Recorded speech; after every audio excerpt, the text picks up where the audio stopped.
أعوذ بالله من الشيطان الرجيم.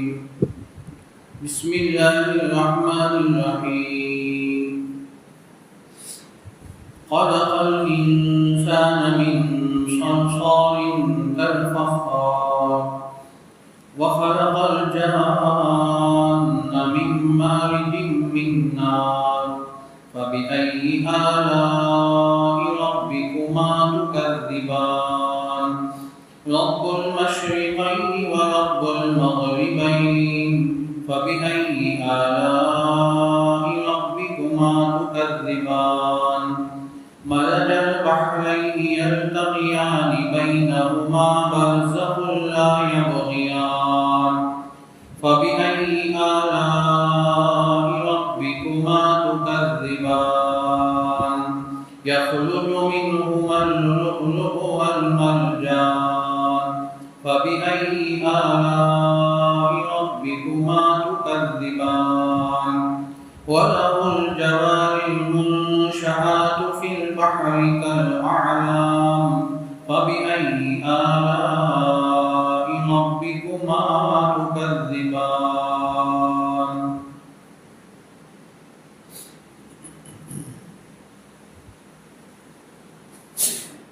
پناہ مانگتا ہوں میں اللہ کی شیطان مردود سے. بسم اللہ الرحمن الرحیم. شروع کرتا ہوں میں اللہ کے نام سے جو بڑا مہربان نہایت رحم والا ہے.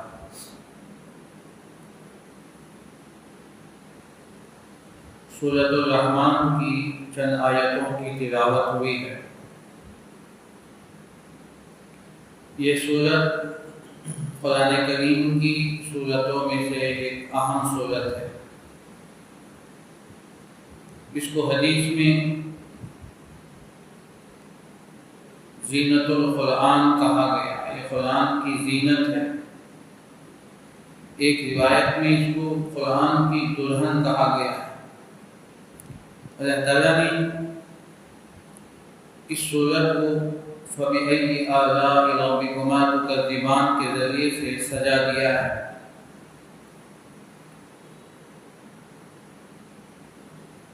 اس سورت میں اللہ تعالیٰ نے اپنی بڑی بڑی قدرتوں کا ذکر فرمایا. یہاں جن آیتوں کی اب تلاوت ہوئی ہے اس میں انسان کی خلقت اور جنات کی خلقت کا ذکر فرمایا. خلق الانسان من صلصال كالفخار. اسی نے انسان کو پیدا کیا کھنکھناتی ہوئی بجتی ہوئی مٹی سے جیسا کہ ٹھیک ہوئی. اور اسی نے جان کو پیدا کیا آگ کے لپٹوں سے, آگ کے شعلوں سے. یہاں الانسان سے مراد حضرت آدم علیہ السلام. اللہ تعالیٰ نے حضرت آدم علیہ السلام کو جو پیدا فرمایا, جو سب سے پہلے انسان ہیں, ابو البشر ہیں, ابو الآبا ہیں, تمام کی وہ باپ ہیں. اللہ تعالیٰ نے قرآن کریم کے اندر حضرت آدم علیہ السلام کی خلقت کو تقریباً 6 یا 7 جگہوں میں ذکر فرمایا. مختلف جگہوں میں مختلف الفاظ اللہ نے ذکر فرمایا. پہلا اللہ نے فرمایا خلق الانسان من تراب. انسان کو مٹی سے پیدا کیا. پھر دوسری جگہ اللہ نے سورہ ہجر میں فرمایا وَلَقَدْ خَلَقْنَا الْإِنسَانَ مِنْ صَلْصَالٍ كَالْفَخَّارِ وَخَلَقَ الْجَانَّ. تو دوسری جگہ میں اللہ تعالیٰ نے صلصال کا لفظ استعمال فرمایا. اور سورہ مومنون کے اندر اللہ نے فرمایا کہ انسان کو نطفے سے پیدا کیا اور انسان کے بعد کی خلقت کا ذکر فرمایا. تو مختلف جگہوں میں اللہ تعالیٰ نے مختلف مقامات میں ذکر فرمایا. حضرت آدم علیہ السلام کی خلقت کا ذکر ہے تو اللہ نے خلق الانسان من تراب, مٹی سے پیدا کیا. حضرت آدم علیہ السلام کی خلقت کا ذکر ہے کہ سب سے پہلے اللہ نے ان کو مٹی سے بنایا, مٹی کو گوندا اور دنیا کے مختلف مقامات سے مٹی کو جمع کر کے اس کو گوندا گیا اور اس کو کیچڑ کی طرح بنایا گیا. اب پھر اس میں اس کو شکل دی گئی. اب مٹی اللہ نے پیدا فرمائی، اور دوسری جگہ پانی اور مٹی جب بن جاتے ہیں تو اس کو کیچڑ کہتے ہیں ہماری زبان میں، گیلی ہوئی مٹی ہو جاتی ہے پانی اور مٹی کے مل جانے کی وجہ سے۔ اللہ نے اس کو دوسری جگہ ذکر فرمایا، تو انسان کو بجتی ہوئی مٹی سے بنایا، تو اس طرح کا لفظ قرآن کریم کے اندر آتا۔ پھر اس کے بعد اس مٹی سے انسان کی اعضاء کو بنایا گیا، پتلا بنایا گیا، اور اس کو اللہ تعالیٰ نے چھوڑ دیا 40 دن تک وہ یوں ہی رہے۔ بعض علماء نے مفسرین نے فرمایا کہ 40 دن یا اس سے بھی زیادہ۔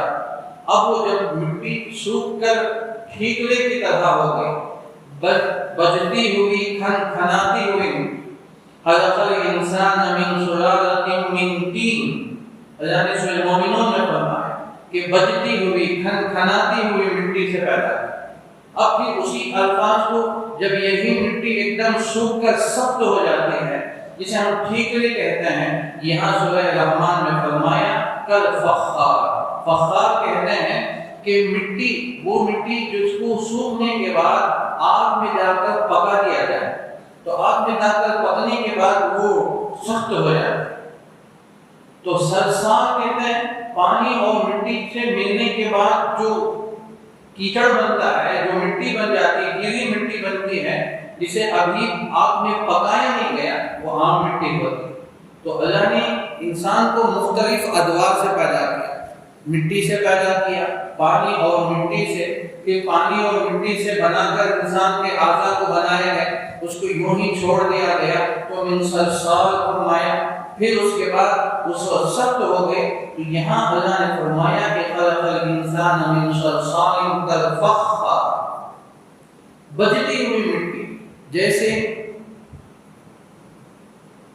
مٹی بنانے والے لوگ جو ہوتے ہیں اینٹ وغیرہ بناتے ہیں، مٹکے وغیرہ بناتے ہیں، مٹی کی جو چیزیں بناتی ہیں تو آپ جانتے ہیں، اسے اینٹیں وغیرہ بنانے کے بعد ایک سانچہ بنا دیا جاتا ہے، اس کے بعد اسے چھوڑ دیا جاتا ہے کہ وہ سوکھ کر سخت ہو جاتا ہے، اور مزید سخت ہونے کے لیے اسے آگ پہ جا کر پکایا جاتا ہے۔ جب آگ کی شعلے اس میں رکھتے ہیں تو آگ کی گرمی جب اس میں رکھتی ہے تو وہ اور زیادہ سخت ہو جاتا ہے۔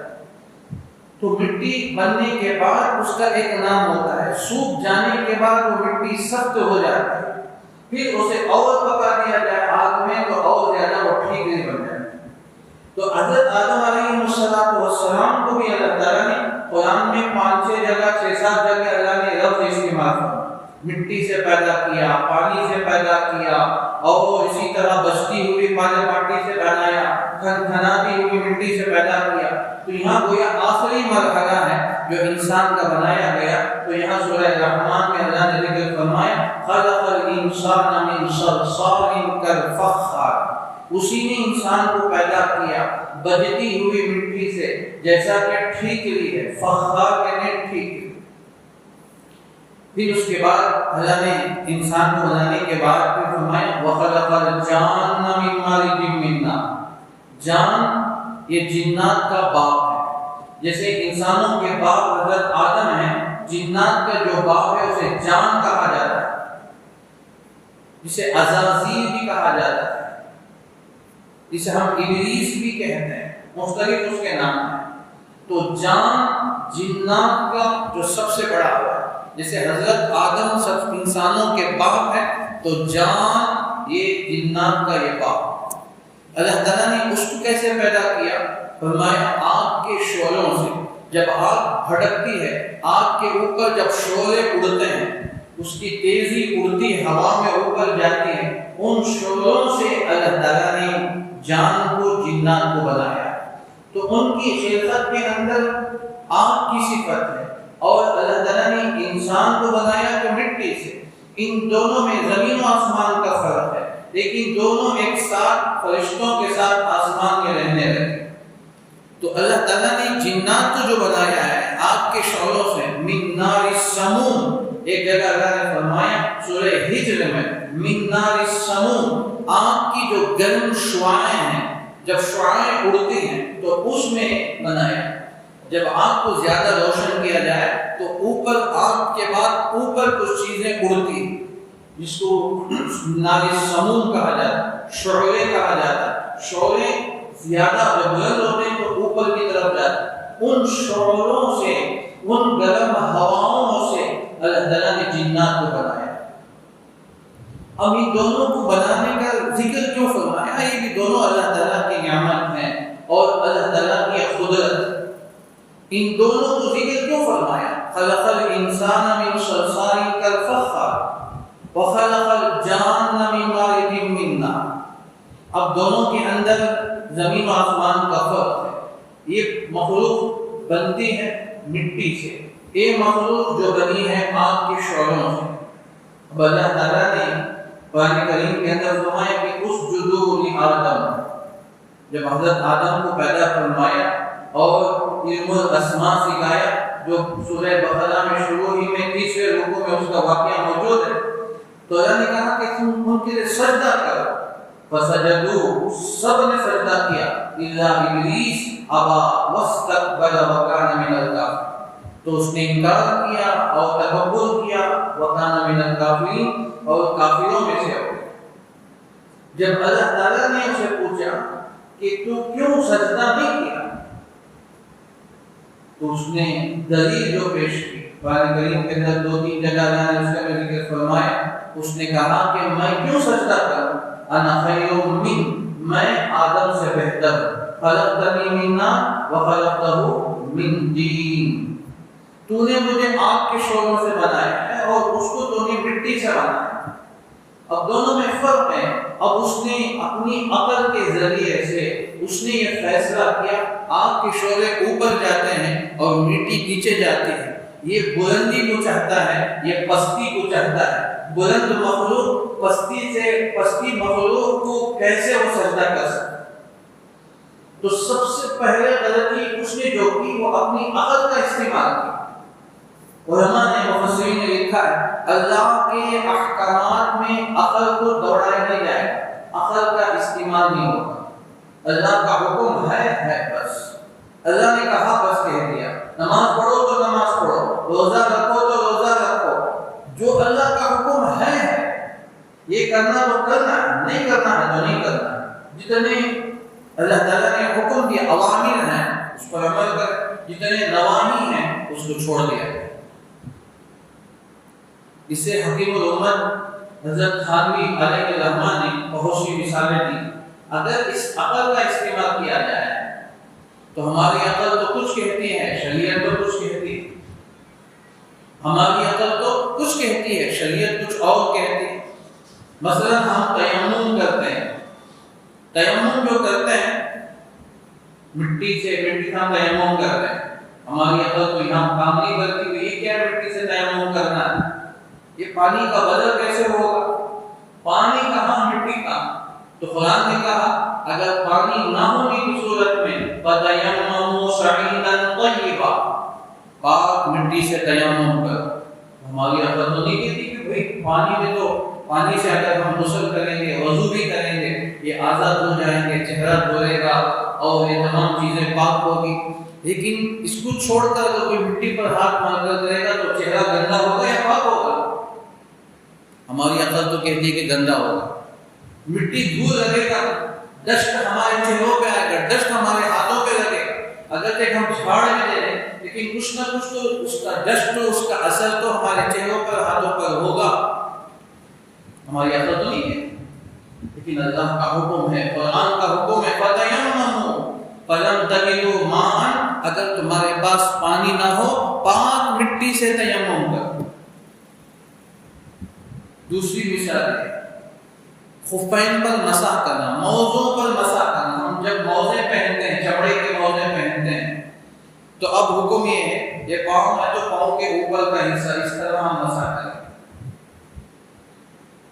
حالانکہ ہماری عقل کہتی ہے تو مسح نیچے کرنا چاہیے. ہم چلتے ہیں تو نیچے درد و غبار لگتا ہے، موزوں کا نچلا حصہ درد و غبار لگتا ہے، اوپر تو نہیں لگتا. تو مسح تو نیچے کرنا چاہیے لیکن اوپر کرنے کا حکم دیا گیا ہے. ہماری عقل تو یہ کہتی. تو اس طرح بہت سی مثالیں ہیں وہاں عقل کا استعمال نہیں ہوتا. ہم عقل استعمال کر نہیں سکتے.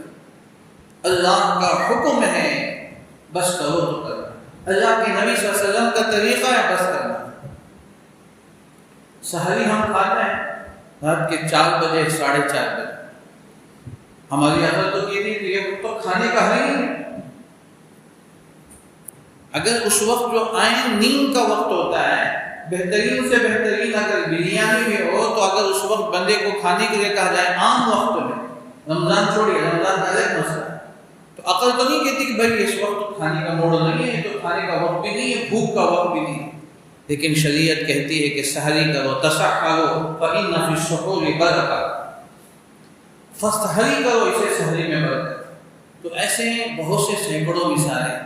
تو بہرحال بات یہ ہے کہ جن نے ابو جان نے اپنی پہلی غلطی اس کی یہ تھی، اس نے اپنے عقل کا استعمال کیا، دلیل یہ پیش کی خلقتنی من نار وخلقتہ من طین، اے باری تعالیٰ تو نے مجھے آگ سے پیدا کیا اور آدم کو تو نے مٹی سے پیدا کیا. یہ کہاں کا فلسفہ، یہ کہاں کا فہم ہو رہا ہے کہ اوپر جانے والی چیز نیچے کو سجدہ کرے.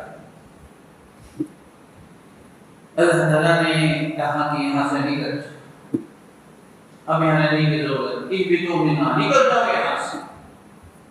تو یہ جنات اللہ تعالیٰ نے ان کو من مارج من نار، لیکن تمام ایسے نہیں.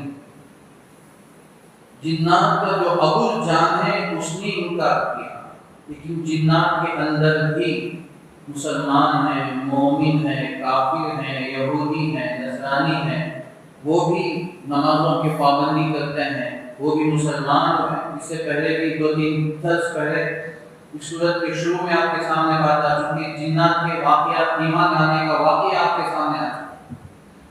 اللہ کے نبی صلی اللہ علیہ وسلم پوری رات جنات میں، جہاں تقریباً 700 جنات ایک ساتھ مسلمان، حدیث کے اندر واقعہ موجود ہے. ریحت الجن، اس سے بعد 3000 جنات ایک وقت میں مسلمان. پہلے نصیبین کے جنات 6 یا 7 9 تھے، وہ جنات مسلمان. یہ جا کر دیگر جنات کو لے کر آئے، وہ مسلمان ہو گئے. بلکہ جنات میں صحابی بھی موجود ہیں، جیسے صحابہ مرد موجود ہیں، جنات میں بھی صحابہ موجود ہیں. اب اس کی تفصیلات کا وقت نہیں ہے. تو ہر نہیں بلکہ اکثریت یہ ہے ان کے اندر جو جنات ہیں وہ کافر ہیں، وہ ان کے اندر شرارت ہے، ان کے اندر دوسروں کو بہکانے کی صفت ہے، دوسروں کو غلط راستے پر لانے کی صفت. لیکن کتنے جنات ایسے ہیں جو پوری زندگی عبادتوں میں گزارتے ہیں، وہ کسی کو تکلیف نہیں پہنچاتے. بہرحال وخلق الجان من مارج من نار، تو اللہ نے 2 مخلوق کو بنایا، تو ان سے سلسلہ چلا. الانسان حضرت آدم علیہ السلام ہے، ان سے سلسلہ چلا اور رہتی دنیا تک یہ سلسلہ چلتا رہے گا تا دم قیامت. یہ قیامت تک یہ سلسلہ انسانوں کا چلتا رہے گا. تو اللہ نے حضرت آدم و حوا کے ذریعے سے وبث منہما رجالا کثیرا ونساء، پھر اسی طرح جو ابو جان ہے، جنات ہیں، ان کی بھی اولادیں ہیں، ان کی بھی نسل چلی ہے، اور وہ بھی دنیا کے اندر ہر جگہ موجود ہیں.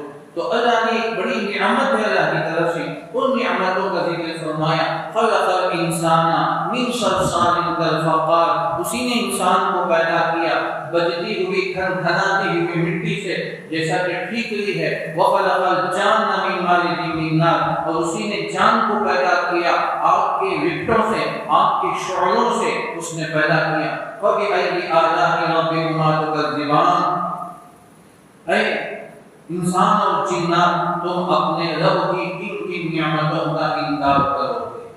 دونوں مخاطب، انسان بھی مخاطب ہے، جنات بھی مخاطب. اللہ نے تمہیں یہ ساری نعمتیں دی، ان نعمتوں کا تم کیسے انکار کرو گے؟ فبأي آلاء ربكما تكذبان، تم اپنے رب کی کن نعمتوں کا انکار کرو گے؟ تو جنات نے جواب دیا لا بشيء من نعمك ربنا فلك الحمد، اے باری تعالیٰ ہم آپ کی کسی نعمت کا انکار نہیں کرتے.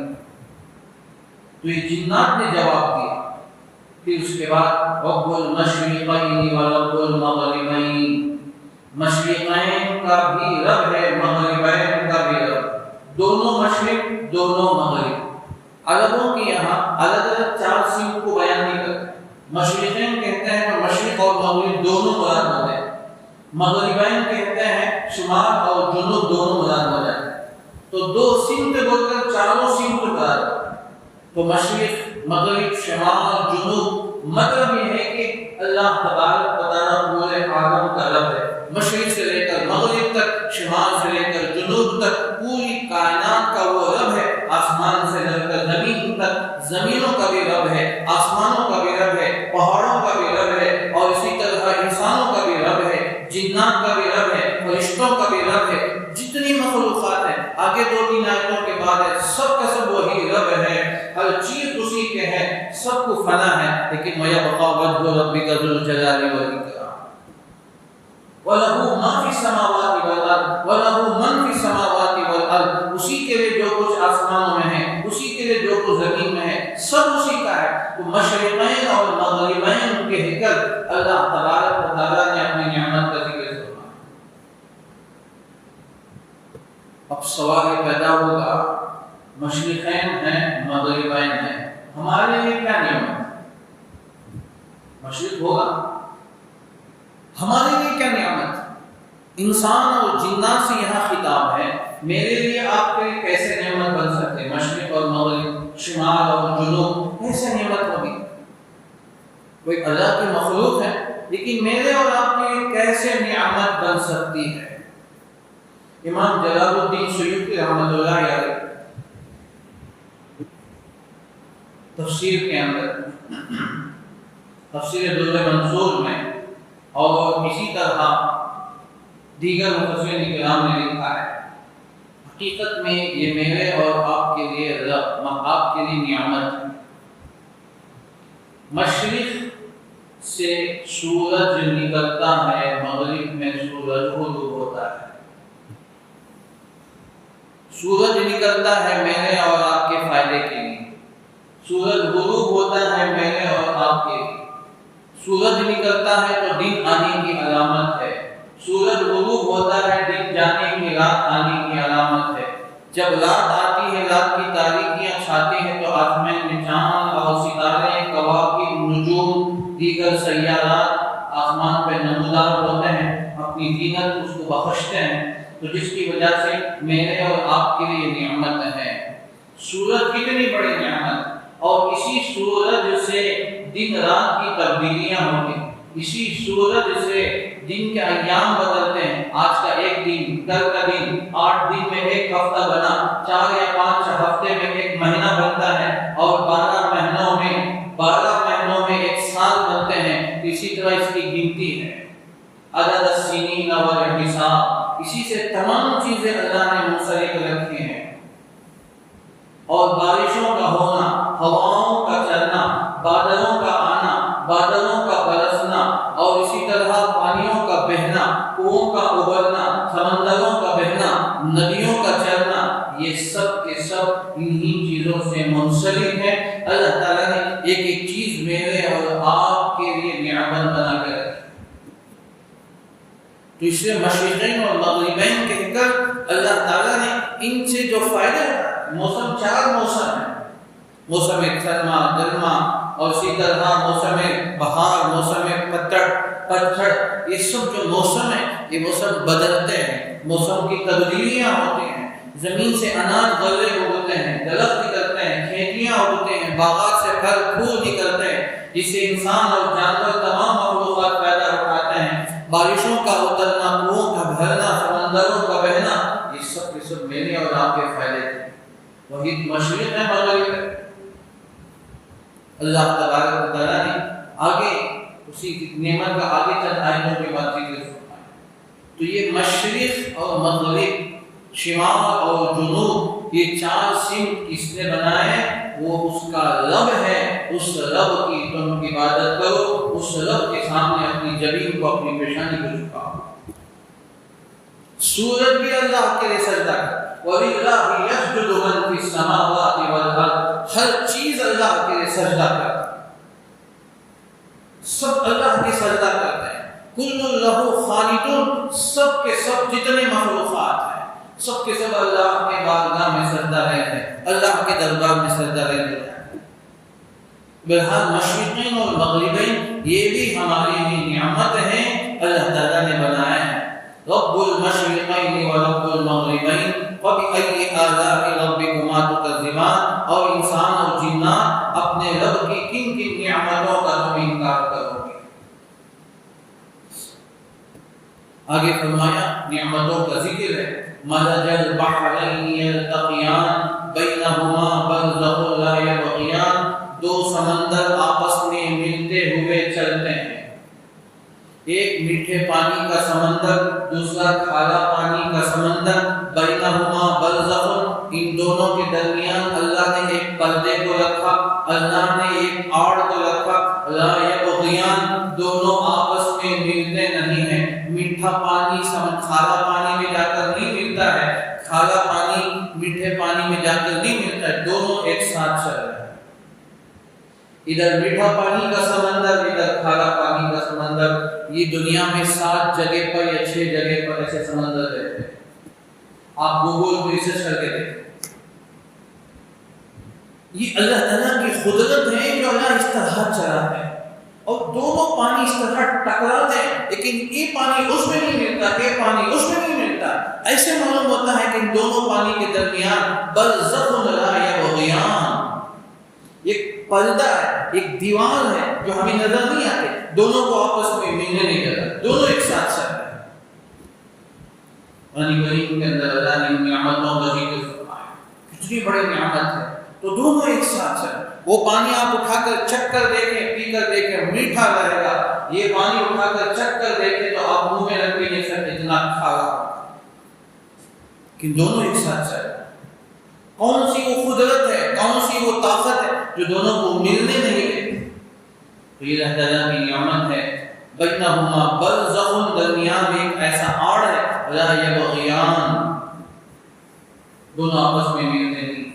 تو اللہ تعالیٰ نے ان نعمتوں کا ذکر فرمایا، مرج البحرین یلتقیان بینہما برزخ لا یبغیان فبأی آلاء ربکما تکذبان، اے انسان اور جنات تم اپنے رب کی کن کن نعمتوں کا انکار کرو گے؟ پھر آگے فرمایا یخرج منہما اللؤلؤ والمرجان، ان دونوں سمندروں سے، میٹھے پانی اور کھارے پانی کے سمندروں سے موتی اور مونگا مرجان نکلتے ہیں۔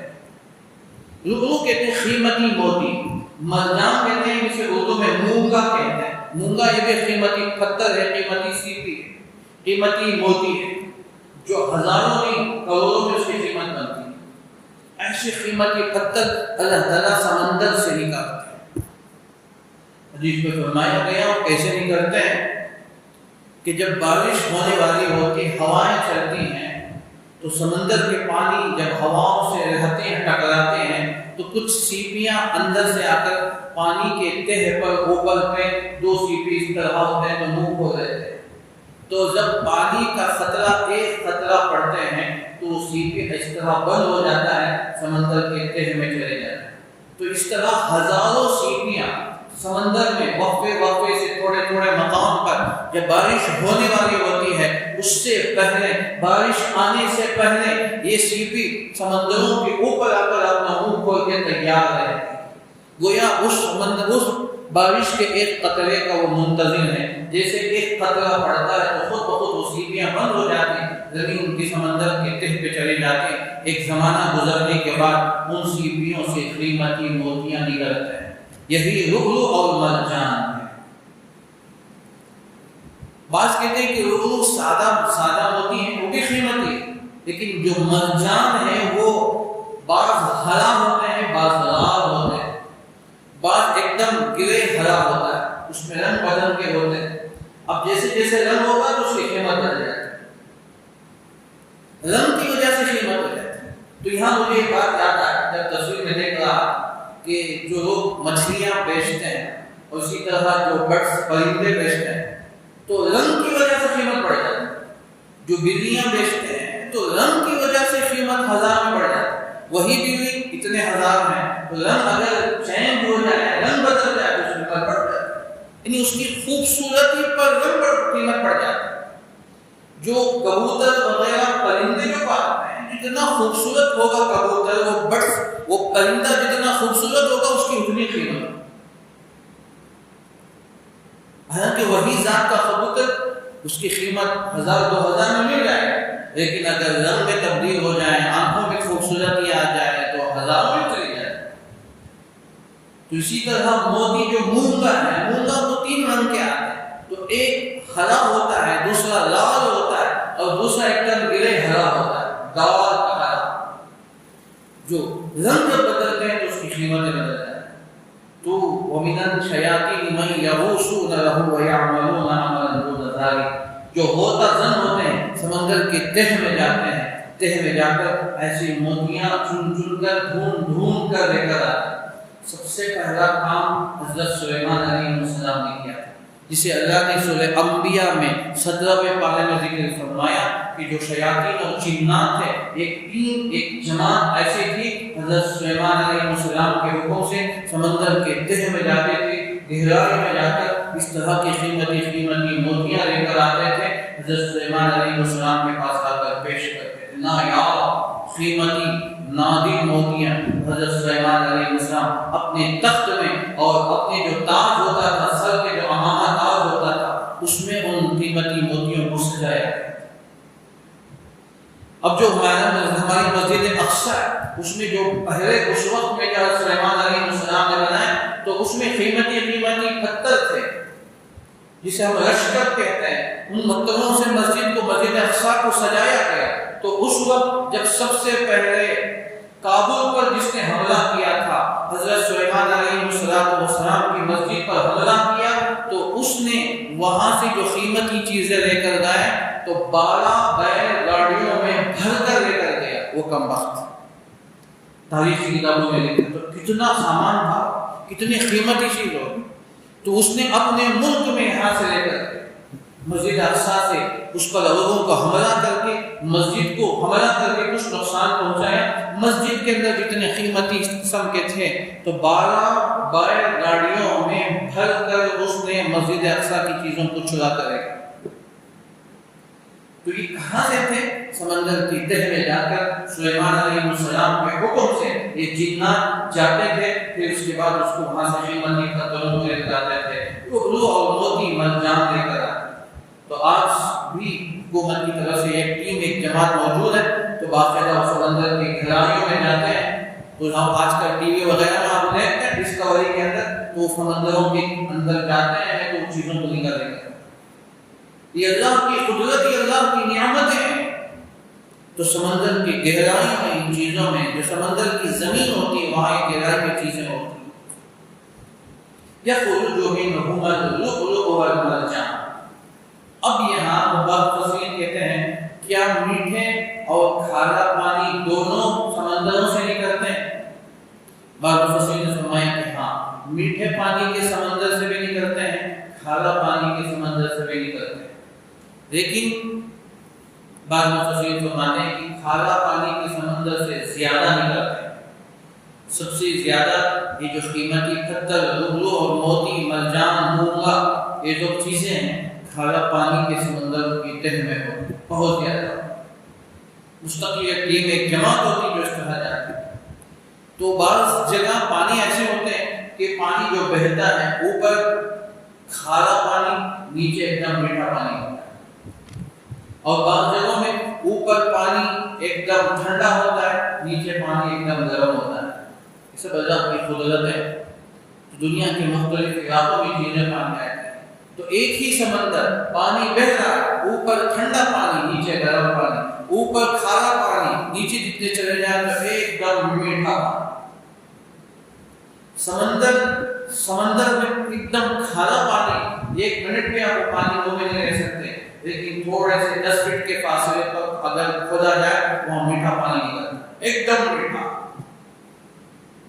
یہ اللہ کی قدرت ہے کہ دونوں میں کوئی فاصلہ نہیں، درمیان، حالانکہ سمندر میں اتنا کھارا پانی، لیکن یہاں آپ 10 فٹ اندر پانی کھودیں گے تو وہاں سے میٹھا پانی آپ کو ملے۔ یہ سب اللہ تعالیٰ کی قدرت ہے۔ تو اللہ نے دونوں سمندروں کو ایک ساتھ چلائے ہیں، اور وہاں سے یخرج منہما اللؤلؤ والمرجان، اسی سے لؤلؤ اور مرجان نکلتے ہیں۔ فبأي آلاء ربكما تكذبان، اے انسان اور جنات، تم اپنے رب کی کون کون سی نعمتوں کا انکار کرو گے؟ پھر آگے فرمائیں وَلَهُ الْجَوَارِ الْمُنشَآتُ فِي الْبَحْرِ كَالْأَعْلَامِ، اسی کے لیے کشتیاں جو کھڑی ہوئی ہیں سمندر میں پہاڑوں کی طرح، بڑی بڑی کشتیاں سمندر میں کھڑی ہیں۔ جس میں مال امپورٹ ہوتا ہے، اتنی بڑی بڑی کشتیاں ہیں۔ تو آج تو زمانہ ترقی یافتہ زمانہ ہے، اتنی بڑی بڑی کشتیاں سمندروں میں چل رہی ہیں، بلکہ سمندر میں ہوائی جہازوں کو اتارا جاتا ہے کشتیوں میں، بڑے بڑے لاکھوں کروڑ ٹن اس کی چیزوں کو اتارا جاتا ہے، یہاں سے وہاں منتقل ہوتے ہیں۔ تو ایسے سمندر میں کھڑے ہوئے ہیں جیسے کل اعلام پہاڑ کی طرح، ایسے معلوم ہوتا ہے سمندر میں دیکھنے سے کہ گویا پہاڑ نظر آتا ہے، حقیقت میں بڑی کشتیاں ہوتی ہیں۔ تو کشتیاں پانی میں چل رہی ہیں، یہ جاتا ہے کہ تجری فی البحر، سمندر میں چلتی، تجری فی الفلک، اللہ نے جگہ جگہ فرمایا کہ کشتیاں چلتی ہیں، سمندروں میں چلتی ہیں، بہتی ہیں، حالانکہ پانی کے اندر حرکت ہمیشہ ہوتی ہے، اور پانی اتنا نفیس ہے کہ کوئی چیز اس کے اوپر ٹک نہیں سکتی، لیکن اللہ تعالیٰ نے اپنی قدرت سے ان کے اوپر کشتیوں کو چلایا۔ کشتیاں سب سے پہلے حضرت نوح علیہ السلام نے، اور عذاب آیا سب سے پہلے حضرت نوح علیہ السلام کو حکم دیا کہ کشتی بناؤ۔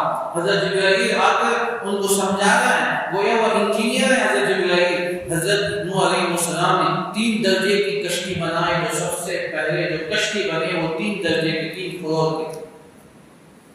بہرحال حضرت نوح علیہ السلام کے واقعے میں آپ وہاں پڑھیں گے انشاءاللہ۔ تو پھر اس کے بعد زمانہ ترقی کرتا ہے، تو آج کیسی کیسی کشتیاں ہیں جو سمندروں میں چل رہے ہیں، جزیروں میں چل رہے ہیں۔ تو آج سے بھی تقریباً آپ سمجھتے ہیں کہ 30-35 سال پہلے حج کو جو لوگ جاتے تھے کشتیوں پہ جاتے، سمندر کے راستے پہ جاتے، آپ بھی چلتی ہیں کشتیاں، لیکن اب تو ہوائی جہاز کا زمانہ ہے۔ اب انڈمان کو جاؤ، انڈمان کو جانے کے لیے تقریباً آپ کو 10 دن چاہیے، چنئی سے لے کر آپ کو اگر جدہ ساحل پہ جانا ہے تو 2 ہفتے لگ جاتے ہیں، 14 دن لگتے ہیں۔ تو آپ بھی چلتی ہیں کشتی، لیکن عام طور سے حجاج کرام اور دیگر سفر کرنے والے ہوائی جہاز میں جاتے ہیں، اور جتنے مال ہیں، تجارتی سامان ہیں، وہ پانی کی کشتیوں میں یہاں سے وہاں منتقل ہو رہے ہیں۔ یہ سب اللہ تعالیٰ کی قدرت ہے۔ وَلَهُ الْجَوَارِ الْمُنشَآتُ فِي الْبَحْرِ كَالْأَعْلَامِ، اسی کے لیے کشتیاں ہیں جو چل رہی ہیں، منشآت جو کھڑی ہوئی ہیں، فی البحر سمندر میں، کالأعلام جیسے پہاڑ کی طرح، ورنہ کوئی چیز پانی میں ٹک نہیں سکتی، ٹہل نہیں سکتی، لیکن اللہ تعالیٰ نے انسان کی ضرورت کے لیے اللہ نے کشتیوں کو کھڑا کیا، بڑے بڑے رنگر ڈال کر وہ سمندروں میں کھڑا کر دیتے ہیں، اور سمندر بھی سمندر میں بڑی بڑی کشتیاں کھڑی ہوئی ہیں۔ یہ سب اللہ تعالیٰ کی نعمت ہے، اللہ تعالیٰ کی قدرت ہے۔ اللہ تعالیٰ سے دعا کیجیے کہ اللہ تعالیٰ مجھے آپ تمام کو اللہ تعالیٰ کی نعمتوں سے فائدہ اٹھانے کی توفیق عطا فرمائے۔ فَبِأَيِّ آلَاءِ رَبِّكُمَا تُكَذِّبَانِ، اے انسان اور جنات، تم اپنے رب کی کون کون سی نعمتوں کا انکار کرو گے؟ ذَا بِشَيْءٍ مِّن نِّعَمِكَ رَبَّنَا فَلَكَ الْحَمْدُ، ہم کہیں کہ اللہ تیری نعمت کا ہم انکار نہیں کرتے، تیری ہی تعریف ہے، تیری ہی بڑائی ہے، سب کچھ تو نے پیدا کیا، تیری ہی تعریف، تو ہی قابل تعریف ہے۔ اللہ تعالی ہمیں عمل کی توفیق عطا فرمائے۔